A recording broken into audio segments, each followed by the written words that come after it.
अनि फेरि पात झर्छ अनि सबै हुन्छ क्या। अनि त्यो भएर यही कुराले चाहिँ कस्तो के सिकाउँछ भने लाइफ नै त्यही हो क्या, कहिले खुसी कहिले गम, त्यही त नि।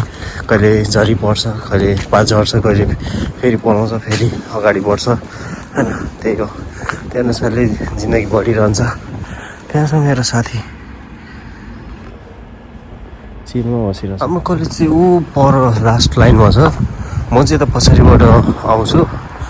मेन चाहिँ उताबाट हो होइन, त्यही भएर देखिँदैन।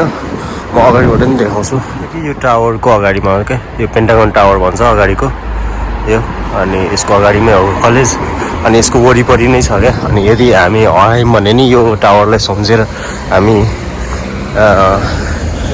हेरेर हिँड्यो भने चाहिँ कलेजको अगाडिमा आइपुगिन्छ क्या।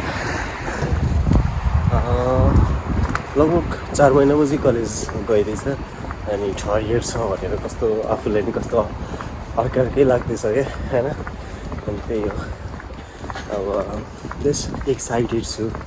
नयाँ क्लासहरू छ, 3rd इयर पुगिसक्यो नि त, लास्ट इयर हो। अनि कस्तो खुसी लागिरहेछ, कस्तो मिस हुन्छ क्या बिदा भएको बेला। कलेजमा गयो 2 दिन भयो नि, कलेज गयो होइन, साथीभाइ भेटिन्छ, रमाइलो गरिन्छ, चिल आउट हुन्छ नि त। अनि क्या मिस गरिन्छ क्या। जस आज गयो भेटघाट गरेर